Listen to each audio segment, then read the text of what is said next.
The gunshot cracked through the rain-soaked night, and I hit the ground without thinking, muscle memory from 22 years of hunting ghosts through dangerous places. The bullet shattered the window behind where I'd been standing.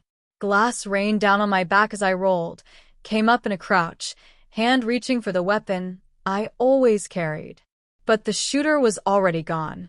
Just the echo of footsteps fading into the alley, the drumming of rain, and the door in front of me, the door I'd been about to knock on, standing slightly ajar. I should have run. Should have called for backup. Should have done any of the sensible things a trained private investigator knows to do. Instead, I pushed the door open. And 22 years of searching ended in a single moment. He stood in the dim light of a single bare bulb, hollow-eyed, gaunt, a stranger wearing the face of the boy I'd loved. His hands hung loose at his sides, but I caught the subtle shift in his stance, the way his weight balanced on the balls of his feet. Even with no memory, his body remembered how to fight. He stared at me like I was a ghost. Then he spoke. 6 words that shattered what was left of my heart. Who are you? Why are you crying? I touched my cheek, surprised to find tears mixing with rain. Behind me, sirens wailed in the distance. Someone had heard the shot. I had minutes, maybe less. I wanted to scream. I wanted to run. I wanted to shake him until the memories rattled loose. Instead, I did something that would have gotten any other investigator killed. I holstered my weapon, raised my empty hands, and whispered the only truth that mattered. I'm Ivy, and I've loved you since I was 7 years old. But right now, we have about 90 seconds before the people who shot at me come back to finish the job. So, I need you to trust me, even though you don't remember me. Can you do that? Something flickered in those empty eyes. Not recognition, not yet. But something. A spark in the darkness. I don't know you, he said slowly. But I know. I know I should. That's enough, I breathed. For now, that's enough. I grabbed his hand. That familiar hand. The one I'd held through every childhood heartbreak. And we ran. Chapter 1. The Oak Tree Promise. The summer I turned 7, I met a boy with eyes like warm honey and a smile that could charm the birds from the trees. His name was August. He'd just moved into the massive estate at the end of my street, the one with the iron gates and the gardens that seemed to stretch forever, and the oak trees so massive it appeared to touch the sky. Everyone in our small town knew the Ashford family. Old money. Generations of wealth. The kind of privilege that most people could only dream of. I was climbing that oak tree, the one whose branches reached over the stone wall, daring children like me to trespass, when I first saw him. He was sitting alone on the marble steps of his mansion, shoulders hunched, watching the world go by like he wasn't sure he wanted to be part of it. I dropped a branch on his head. Not on purpose, of course. But try explaining that to a boy with a fresh lump forming on his scalp. You're bleeding, I'd gasped, scrambling down so fast I tore my favorite dress. He touched his forehead, looked at the blood on his fingers, and shrugged. Doesn't hurt. Doesn't hurt? You're bleeding. I've had worse. 7 years old. He'd had worse. Something in my chest cracked open that day. I didn't have words for it then. I was too young to understand the thing that passes between two souls when they recognize each other across time and space. But I felt it. A pull. A knowing. A promise whispered in a language my heart already spoke. I took his hand. Come on. My mom's a nurse. She'll fix you up. He hesitated. I saw it. The wariness of a child who'd learned too early that trust was dangerous. Then something in my face must have convinced him, because he nodded, and his small hand tightened around mine. He didn't let go the whole walk to my house. That night, we sat in the hollow of the oak tree, his hiding spot, he told me, the only place he felt safe, and he told me about his father's coldness and his mother's indifference, and the cousins who smiled to his face and whispered behind his back. He told me about the fortune he would one day inherit, and the weight of knowing that everyone who smiled at him was really smiling at his money. "Do you know what it's like?" he asked, his young voice raw. "Never knowing if someone likes you for you, or just for what you can give them?" I listened. I held his hand, and when he finished, voice trembling and eyes wet, I made him a promise. "I'll never leave you, August. No matter what, you're stuck with me forever." He looked at me with those honey brown eyes, searching for the lie, looking for the angle, the manipulation he'd learned to expect from everyone. He didn't find it. He laughed. Actually laughed. The first real laugh I'd ever heard from him. For ever's a long time. Good. I'm a patient person. I was 7. I had no idea what forever meant, but I meant it. God help me, I meant every word. We grew up together, August and I, like the oak tree we'd claimed as our own. Our roots tangled and twisted until you couldn't tell where one of us ended and the other began. He was there when my father died, held me while I cried, didn't say a word, just let me soak his shirt with tears and snot and grief. I was there when his parents died, a car accident that the whole town whispered about, that I would later discover was no accident at all, a tragedy that left 16-year-old August the sole heir to the Ashford fortune. "They're gone," he'd whispered the night after the funeral, sitting in the hollow of our oak. "Both of them. And you know what the worst part is?" I shook my head, holding his hand. "I don't know if they ever really loved me. I don't know if they were capable of loving anyone." "I love you," I said simply. "That's not going to change." He looked at me with those honey brown eyes, and something shifted between us. Something that had been building for years finally clicked into place. But before either of us could speak, a twig snapped in the darkness beyond our hollow. August's body went rigid. Someone's watching us. We waited, breath held, hearts pounding. After a long moment, footsteps retreated, slow, deliberate, letting us know we'd been seen. "It's just my cousins," August said, but his voice was tight. "They like to spy on me, report back to my guardians." "Why?" He looked at me, and for the first time, I saw fear in his eyes. "Not for himself, for me. Because you're the only good thing in my life. And they want to take that too." "Ivy." "I know," I whispered. "I know." But I didn't know. Not really. Not yet. We were 18 the first time we kissed. It happened in the hollow of the oak, during a thunderstorm that had sent us running for shelter.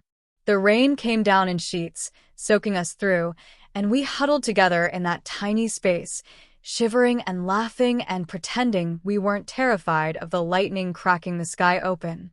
His face was inches from mine. Rain dripped from his hair onto my cheek. His hand, warm, calloused from the writing lessons his parents had forced on him, familiar, brushed a wet strand from my face. "Ivy," he whispered. "That's all. Just my name." But the way he said it, like it was sacred, like it was prayer, like it was the only word that mattered in any language, undid me completely. I kissed him. Soft at first. Tentative. A question asked with trembling lips. The answer came when his hand slid to the back of my neck, when he pulled me closer, when the kiss deepened into something that burned away the years of friendship and left something new in its place. Something fierce. Something terrifying. Something right. Outside, the storm raged. Inside the hollow of that ancient oak, we held each other and let the world rearrange itself around us. I remember thinking, this is it. This is home. I've found it at last. I had no idea how soon I'd lose it. At 18, we were inseparable. Not in the way of teenagers who couldn't bear to be apart, though that was true too, but in the way of two people who'd chosen each other so completely that the choice had become instinct. He had everything, money, status, a future most people would kill for, and nothing that mattered. His parents' love had been conditional, their affection measured in allowances and approved activities. The relatives who circled him like sharks, waiting for him to slip, waiting for their chance to claim a piece of the Ashford fortune. But with me, he was just August. The boy who laughed at my terrible jokes. The boy who held my hair back when I was sick. The boy who looked at me like I was the most precious thing in the world. "Do you ever think about the future?" he asked one night, lying beside me in the back of his truck. The only thing he owned that wasn't tainted by Ashford money, a rusted relic he'd bought with his own earnings from a summer job he'd begged his guardians to let him take. Sometimes, I admitted, I think about college, a career, maybe a family someday. With who? I turned to look at him. The starlight caught the nervous hope in his eyes. "You're asking me that? I need to hear you say it." He rolled onto his side, facing me fully. "I need to know that this, us, is real. That you're not just that the money doesn't matter to you." I reached up, cupped his face in my hands. "August Ashford, I loved you when you were just the strange rich boy who sat alone on his marble steps. I loved you when you had nothing but the clothes on your back and a fortune you didn't ask for. I'll love you when you have everything, and I'll love you when you have nothing. The money has never mattered. You matter. Only you." His eyes glistened. "Promise me." "I promise." "Promise me forever. Forever and always." He kissed me then, deep and fierce and full of all the words we hadn't said. His hands found their way beneath my shirt, warm against my skin. Mine tangled in his hair, pulling him closer, needing him closer, aching for him in a way that transcended bodies and touched something eternal. That night, in the back of that rusty truck, beneath a sky full of stars that had witnessed a million love stories before ours, we gave ourselves to each other completely. I remember the weight of him above me, the gentleness of his hands, reverent like I was something sacred. The way he whispered my name like a prayer, "Ivy, Ivy, Ivy," as if saying it enough times might make the moment last forever. "Are you sure?" he asked, pausing, his forehead pressed to mine. "Tell me you're sure." "I've never been more sure of anything in my life." "I need to hear it again." I kissed him, soft and slow. "I'm sure, August. I'm yours. I've always been yours." When he entered me, we both gasped, not from pain, but from the overwhelming rightness of it. The click of two souls finally aligning. "Look at me," he whispered. Please. "I need to see your eyes." I did, and what I saw in his love, pure and complete and undimmed by the shadows of his past, made me cry. "Don't cry," he murmured, kissing my tears away. "Please don't cry." "They're happy tears," I managed. I didn't know it could feel like this. I didn't know anything could feel like this.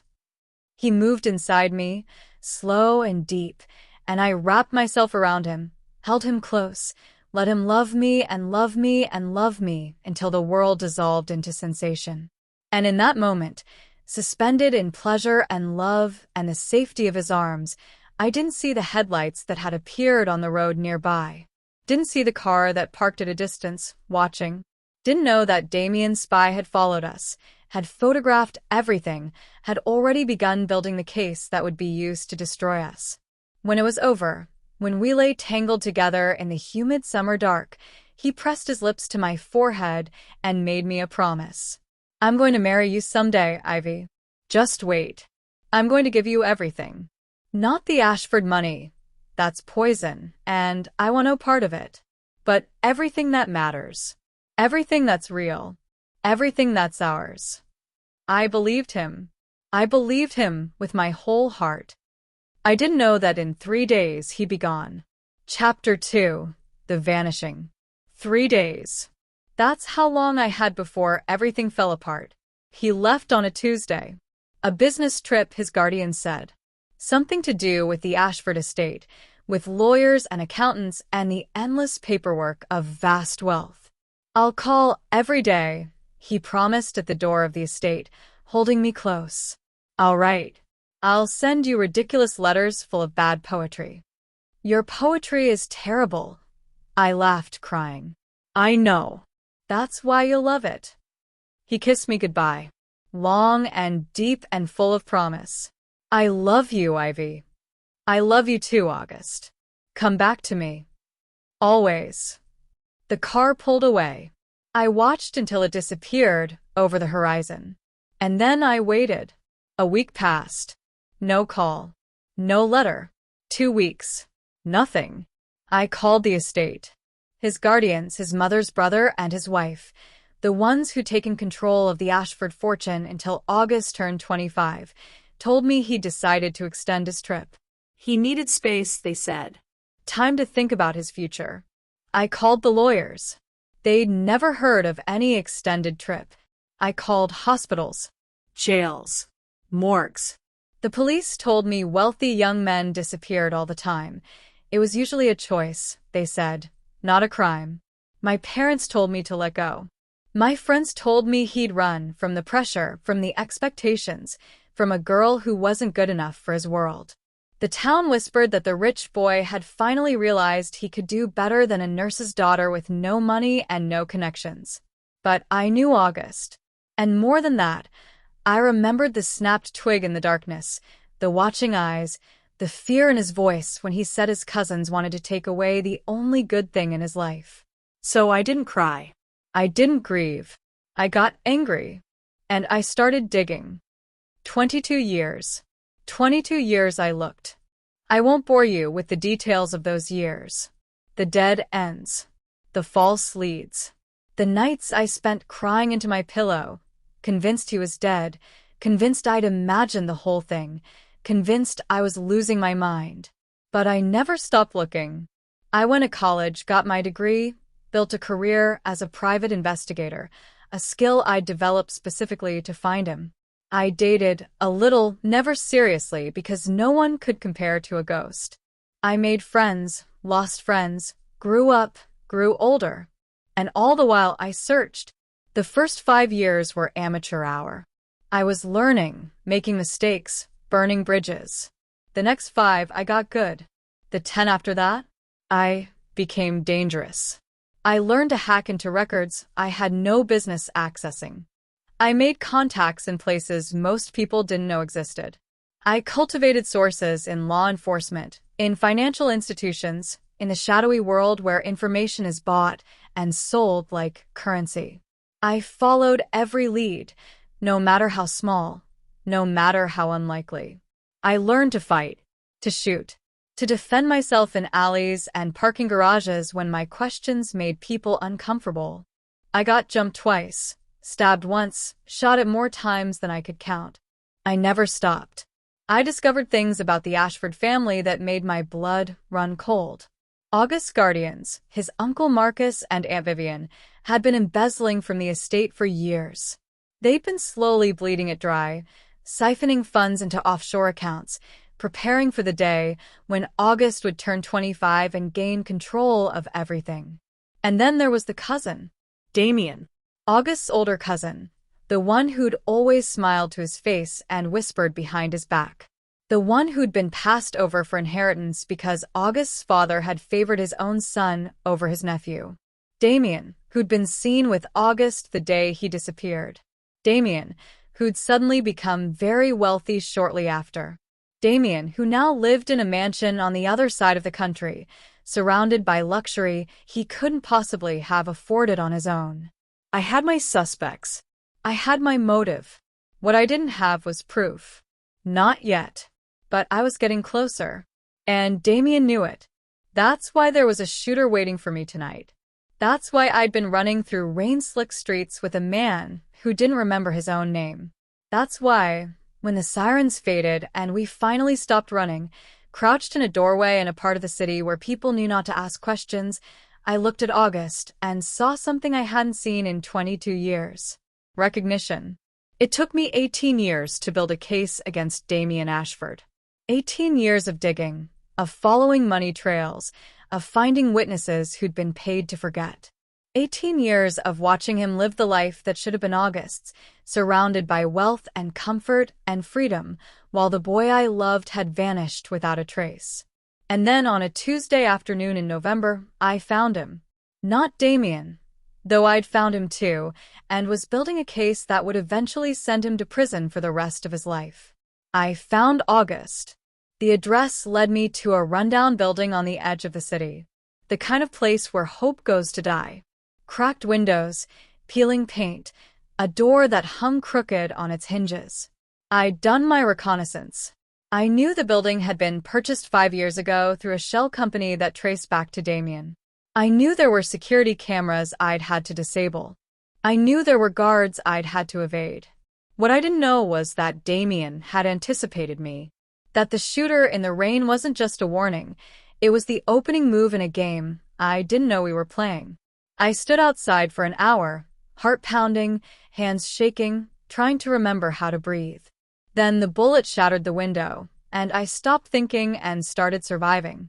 Now, in the doorway, rain dripping from our hair, August's hand tightened on mine. "Your eyes," he whispered. "When the shot came, you moved like someone who's done this before. Like someone who's been hunted." "I have," I admitted. "For you."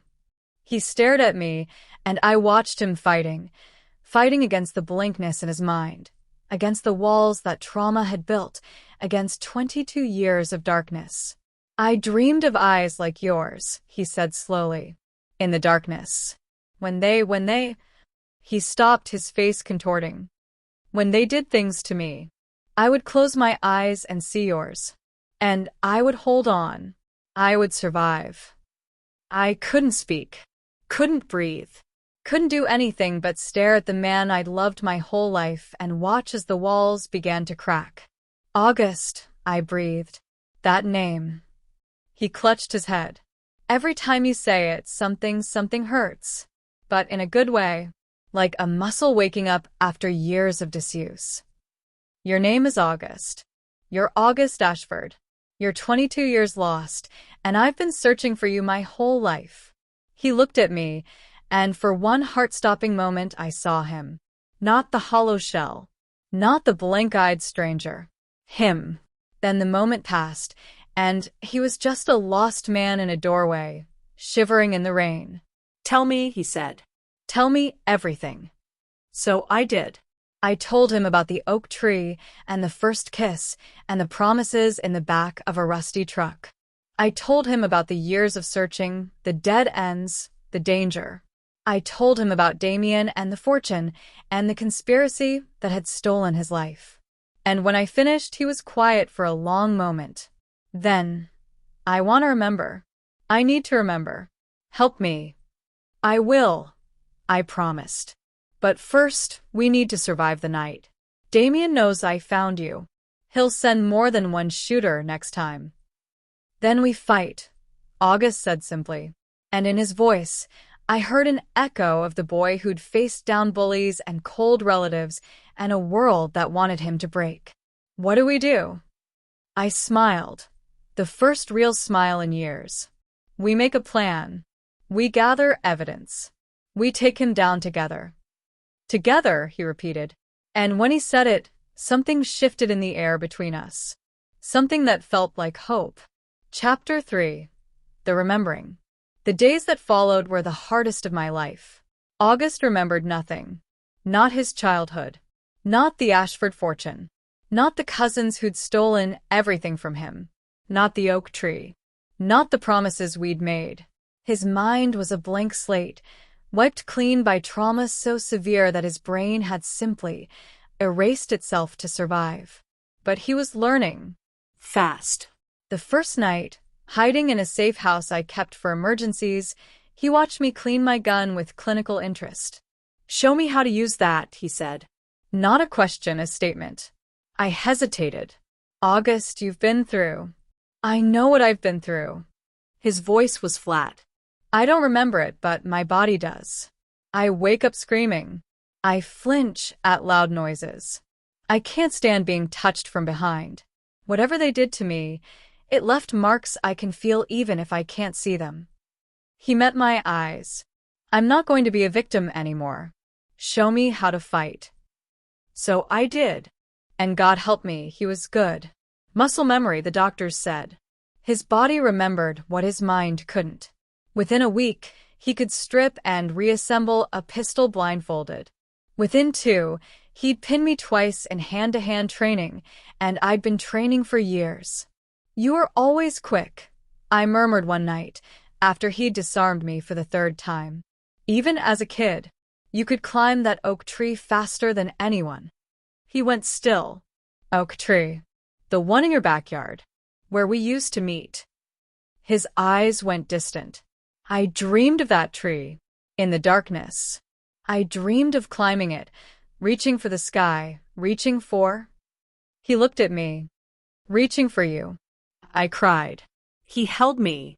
And for the first time in 22 years, I felt hope. But the nightmares got worse.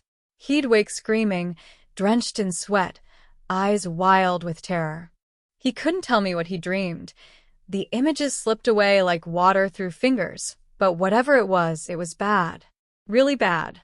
I held him through it, night after night, whispered reassurances, sang the lullabies his mother never sang, reminded him he was safe, he was home, he was loved.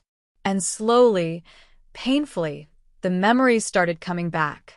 Not all at once. In fragments, flashes, pieces of a puzzle so horrifying that I sometimes wished they'd stayed lost. He remembered his cousin Damien's smile the day he disappeared, the friendly invitation to discuss family business, the drive to a remote location, the men who'd been waiting. He remembered being held captive, Beaten. Starved. They wanted him to sign away his inheritance, to transfer everything to Damien, to make it all legal and binding. When he refused, they found other ways to break him. He remembered the years, the endless gray years, being moved from place to place, never staying long enough to be found, never seeing sunlight, never hearing a kind word. He remembered the other prisoners, the ones who didn't survive. He remembered wondering sometimes if death would be easier. And then he remembered the night they broke him completely. The night Damien came personally. The night he brought specialists, people who knew exactly how to dismantle a mind. They didn't touch him physically. What they did was worse. They played recordings of my voice, twisted and distorted, saying things I'd never say. They showed him photographs manipulated to look like I'd moved on, like I'd forgotten him, like I'd never loved him at all. They didn't just want his fortune. They wanted to destroy the one thing that kept him fighting, me. It worked. He remembered nothing after that, until the door opened and I stood there, crying in the rain, and something in him recognized me even when his mind couldn't. I held him while he told me, held him while he sobbed, held him while he raged against a cousin who'd stolen everything from him. And when he finally went quiet, when the tears were spent and the anger had burned itself out, he looked at me with those honey-brown eyes, really looked at me, for the first time since his return, and said 3 words that broke me and healed me in equal measure. I remember now. I frowned. Remember what? He reached up, touched my face with a gentleness that made my heart stutter. Everything. The oak tree. The promises. The way you looked at me that night in the truck, like I was the only person in the world who mattered. I remember loving you. I remember promising you forever. I remember. His voice cracked. I remember thinking in the worst moments that if I could just see your eyes again, I could survive anything. And when they tried to take that from me, when they showed me those pictures, played those recordings, something in me just broke. Because without you, I had nothing left to hold on to. I couldn't speak, couldn't breathe, couldn't do anything but stare at the man I'd loved my whole life and watch as he finally came back to me. "I'm sorry," he whispered. "I'm so sorry it took so long. I'm sorry I let them win, even for a moment." "You didn't let them win," I said fiercely. "You survived. You came back to me. That's not losing, that's winning. That's everything." I kissed him then. Not gently, not patiently. I kissed him with 22 years of grief and longing and hope and terror. I kissed him like the world was ending, and he was the only thing worth saving. He kissed me back, and I felt it. The click of two souls realigning after decades apart. The same rightness I'd felt at 18, at every moment of my life that mattered. And when we finally broke apart, breathless and crying and laughing all at once, I whispered against his lips, "Welcome home, August. Welcome home." That night, for the first time in 22 years, we made love. Not the frantic, fumbling love of teenagers in the back of a truck. Something deeper, something slower, something that had been waiting, patient and eternal, for its moment to bloom. But first he needed to see, needed to understand what his survival had cost me. "Show me," he said quietly as we stood in the bedroom of the safe house. "Show me what these years did to you." I hesitated. Then slowly I undressed. Not seductively, honestly. I showed him the scar on my ribs from the first time I was stabbed, following a lead that turned out to be a trap. The bullet graze on my shoulder from a shootout in a warehouse district.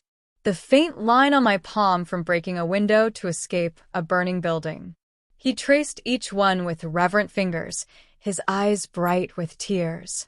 "These are love scars," he whispered. "You got these looking for me. I'd get 1,000 more." "I know." He kissed each scar in turn, slowly, tenderly. "That's what destroys me. That's what saves me. That's what makes you mine." Then it was his turn.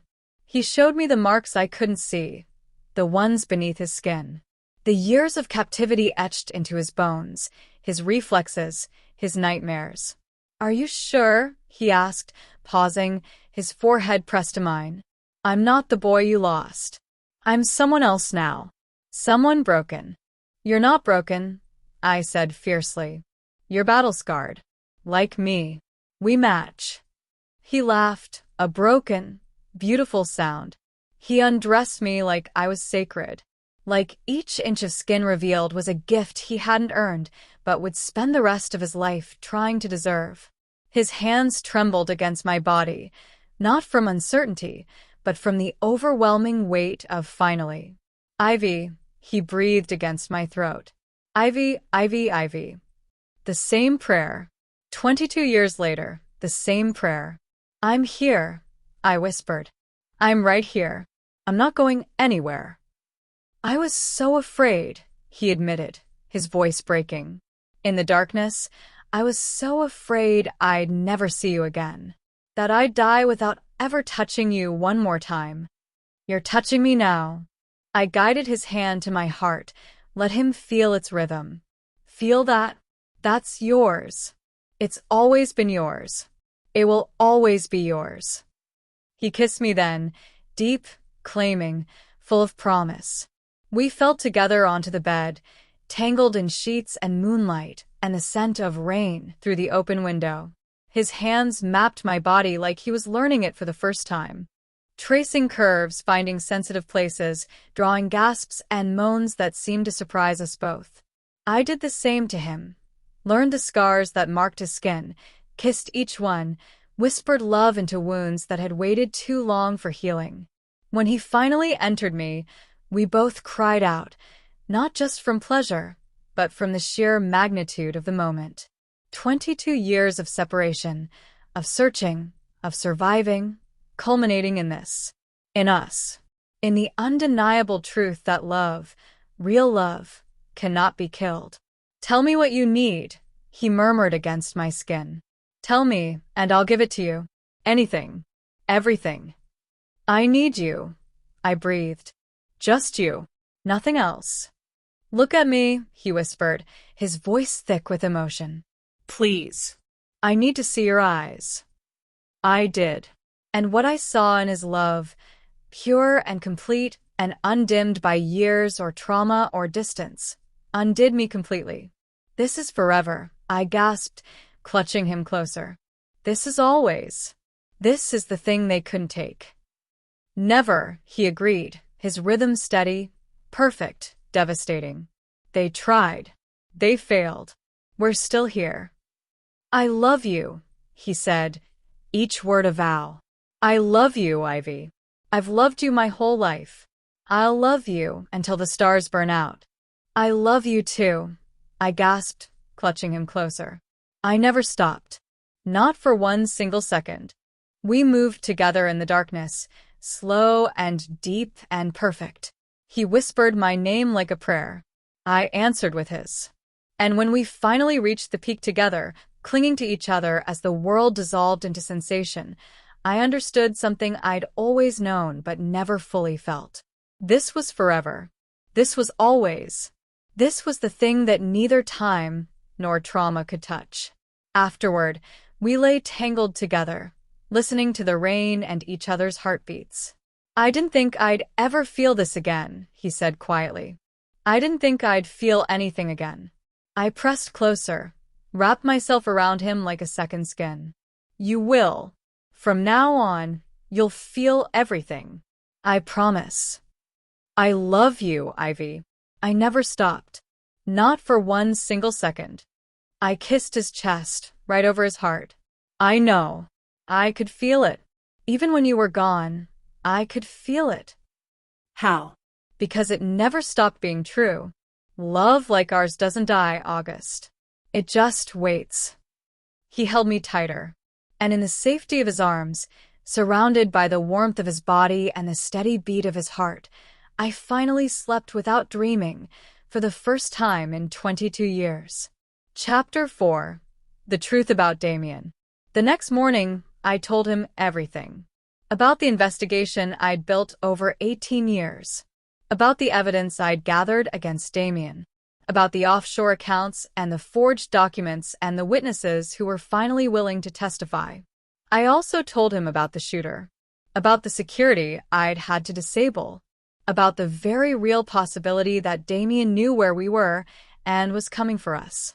August listened in silence, his face unreadable. When I finished, he was quiet for a long moment. He took everything from me. He finally said, my freedom, my future, my life. 22 years, Ivy. 22 years I'll never get back. I know. And now he's living in a mansion, surrounded by luxury, while I was locked away like an animal. I know. And he tried to kill you. His voice went cold, colder than I'd ever heard it. He sent someone to shoot you in the street. He did. He turned to me, his eyes blazing with something I hadn't seen before. Not anger, though that was there too. Something deeper, something fiercer. Something that looked almost like the August I remembered, the one who'd faced down bullies and cold relatives and never backed down. What do we do? I took his hand. We make him pay. Not with violence, he's not worth that. But with the truth. With evidence. With every piece of proof I've spent 18 years gathering. We take back what's yours, August. Every penny. Every acre. Every right. And then we decide what kind of life we want to build. Together. He'll fight back. Let him. I smiled, and it wasn't a nice smile. I've been fighting him for 18 years. I'm very good at it now. He was quiet for a long moment. Then, slowly, a smile spread across his face, the first real smile I'd seen since his return. You really never gave up on me. Never. Even when everyone told you to. Even then. Even when it got you stabbed. Shot. Burned. Especially then. He pulled me close, buried his face in my hair. I don't deserve you. You deserve everything, August Ashford. And I'm going to spend the rest of my life making sure you get it. Together? Together. It took another 6 months to build a case that would stick. 6 months of gathering evidence, of interviewing witnesses, of working with lawyers who specialized in financial crimes. 6 months of watching August slowly piece himself back together, healing in ways I hadn't thought possible. But Damien wasn't idle.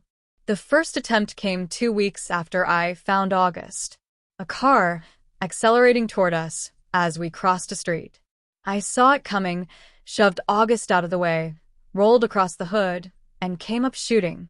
The driver was found dead at the scene, a hired mercenary with no connection to Damien that the police could find.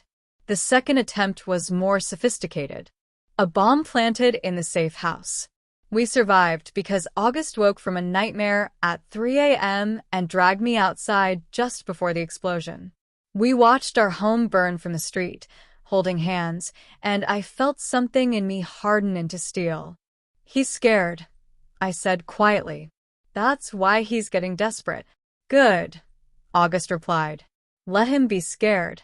Let him know we're coming." The third attempt almost worked.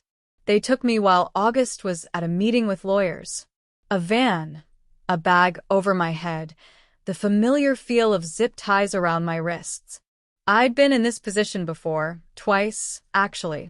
Both times I'd escaped. This time, I didn't have to.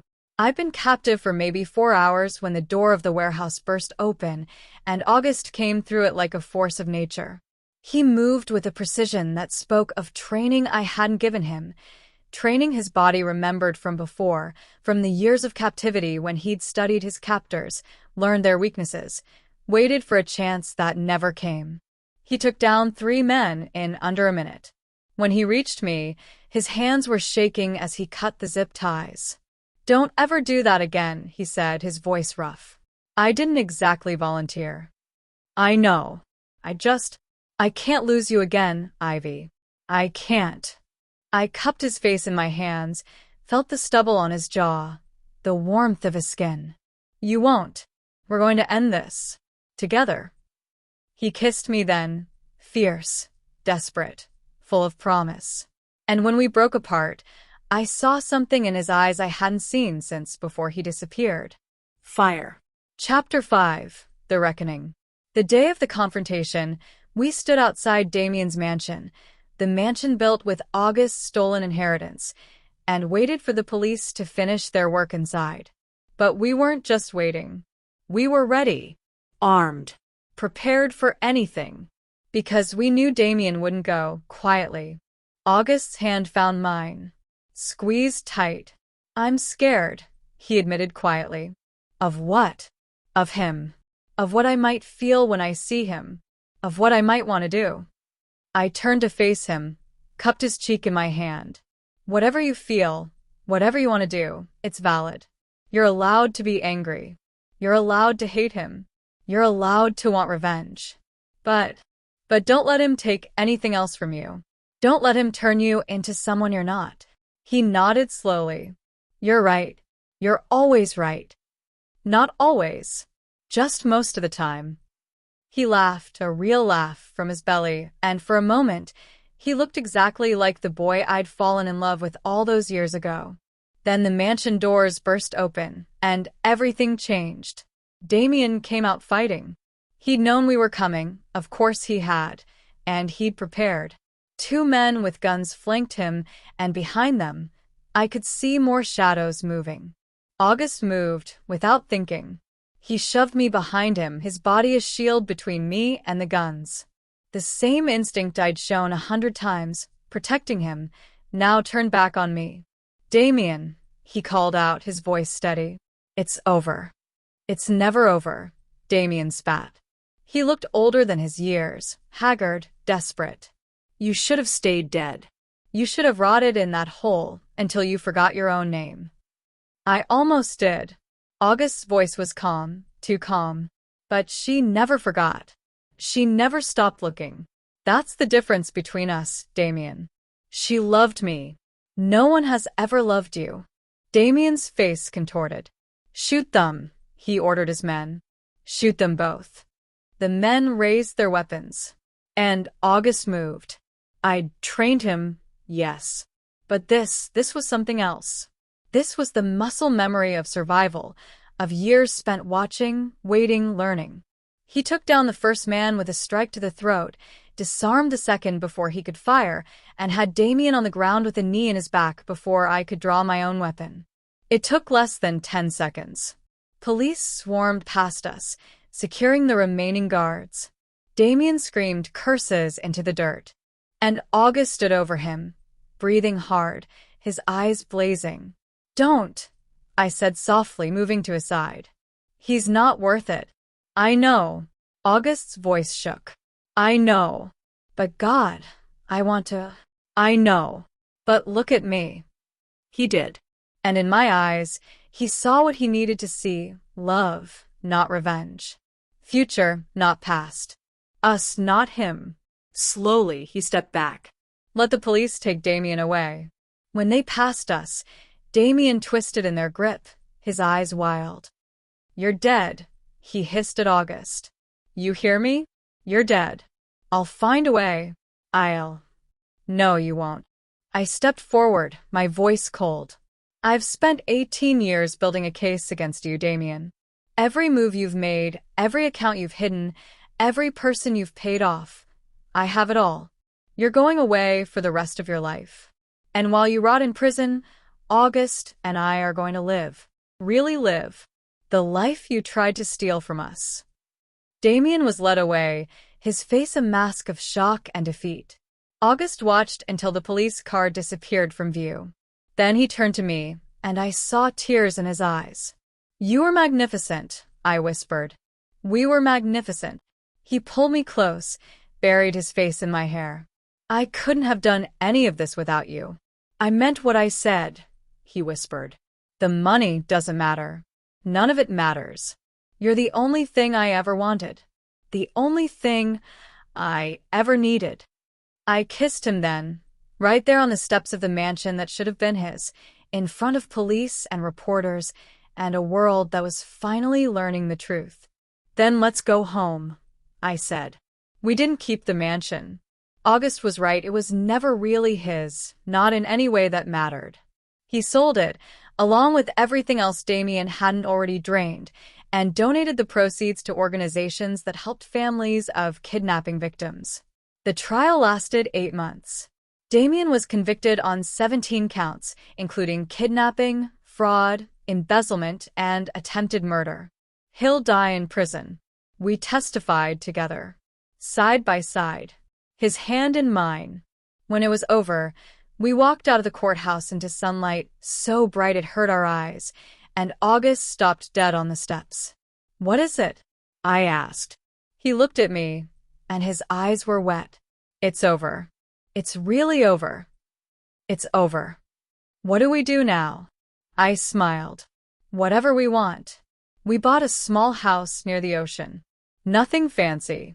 Just enough space for the two of us, with a garden where August could putter and a porch where we could watch the sunset, and an oak tree we planted ourselves, a symbol of everything we'd survived.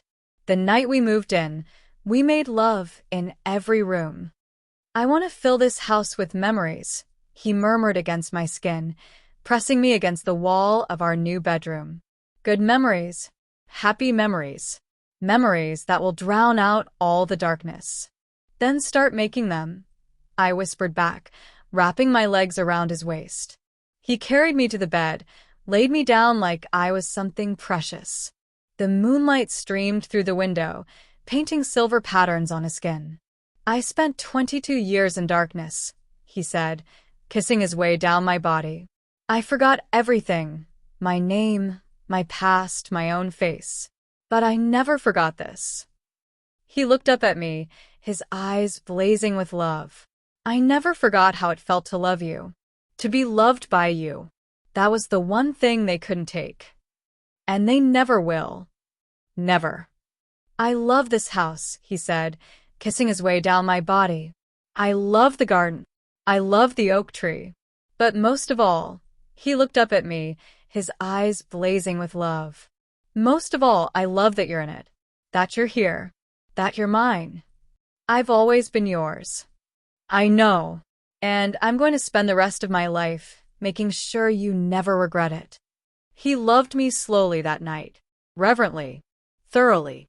He kissed every inch of me, whispered praise and promises against my skin, brought me to the edge again and again before finally letting me fall. When it was over, I lay in his arms, listening to his heartbeat, feeling the steady rhythm of his breath. Happy, he asked softly. More than I ever thought possible. Good. Because I'm just getting started. 3 years later, we got a letter. Prison authorities notified us that Damien had died. Heart attack, they said. Natural causes. No reason to suspect foul play. August read the letter in silence, then handed it to me. His face was unreadable. How do you feel? I asked quietly. He thought about it for a long moment. Then, nothing. I feel nothing. Isn't that strange? The man who stole my life, who tried to kill you, who caused all of this, and when I hear he's dead, I just feel empty. I took his hand. That's not empty. That's free. He looked at me, and slowly, a smile spread across his face. You're right. I am free. We both are. What do you want to do? He pulled me close, kissed my forehead. I want to watch our daughter chase butterflies. I want to sit under our oak tree and hold your hand. I want to live, Ivy. Really live. For all the years we lost. That sounds perfect. And it was. If this story has touched you, if you've ever loved someone through darkness, if you've ever waited years for a happy ending, if you believe that true love can survive anything, then I need to ask you something. Take a moment right now. Pause this recording and think about the person you love most in this world. Now, imagine losing them. Not for a day, not for a year, but for decades. Imagine searching, hoping, praying, refusing to give up even when everyone tells you to let go. Imagine learning to fight, to survive, to become dangerous, all for the chance to see their face one more time. That was me. That was my life. And the only reason I survived, the only reason August survived, is because we never stopped believing. But here's the thing about love that stories don't always tell you. It's not enough to just feel it. You have to act on it. You have to fight for it. You have to be willing to get scars, to face danger, to keep going when everything in you wants to give up. That's what August and I learned. That's what saved us. So, here's my question to you. Who are you willing to fight for? Who are you willing to wait for? Who in your life deserves that kind of love? The kind that doesn't quit, that doesn't give up, that doesn't let death or distance or time itself stand in its way. Don't wait. Don't assume you have forever. Tell them today. Show them today. Love them today. Because love, real love, the kind that August and I found, is the only thing that makes any of this worth it.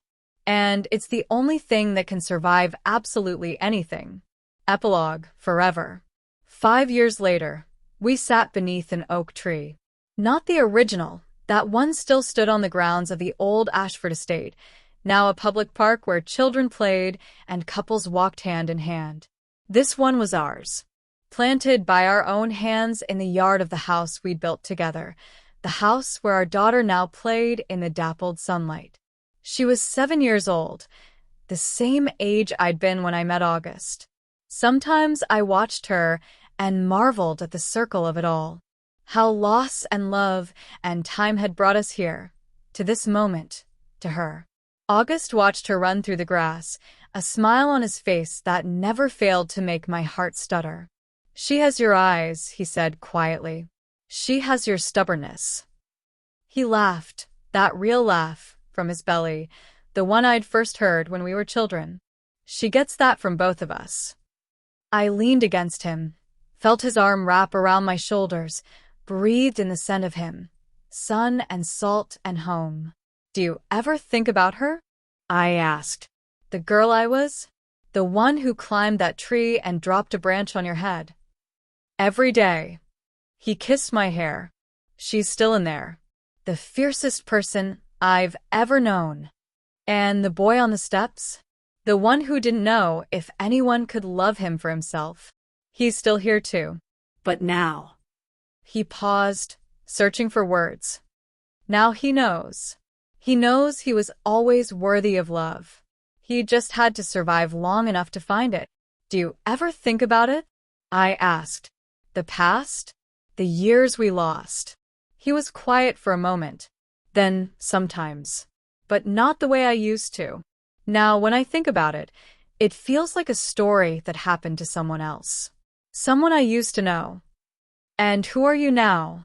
He turned, cupped my face in his hands, looked at me with those honey-brown eyes full of light and love and life. I'm yours. That's all I've ever been. That's all I'll ever be. I kissed him softly, sweetly, with the ease of years and the freshness of forever. Behind us, our daughter shrieked with laughter as she chased a butterfly. Above us, the oak trees stretched toward the sky, roots deep in the earth, branches reaching for the sun. And within us, the love that had survived everything, trauma, time, tragedy, loss, bullets and bombs and the darkness of captivity, beat on, steady and strong, eternal as the stars. And if this story reached you right where you are, it wasn't chance. No matter where you're listening from, you weren't alone in this moment. We shared it, heart to heart. If it stirred something within you, if you believe in love that survives anything, more romance stories are waiting on this channel. Stories of childhood friends who became lovers. Stories of separation and reunion. Stories of hope that refuses to die. To be among the first to know when a new story is uploaded, to receive each tale of love and redemption as soon as it's released, hit that subscribe button now. Tap subscribe and turn on notifications. It's your way of saying me too. Your way of sticking around for the next chapter. Because there are more stories to tell. More loves to witness. More happy endings waiting to unfold. And every time you subscribe, every time you listen, every time you share, you're telling the world that love matters. That survival matters. That happy endings are possible, even when everything seems lost. Thank you for spending this time with me. Thank you for being here. Until our paths cross again in another story, guard your heart gently. And never stop believing in forever.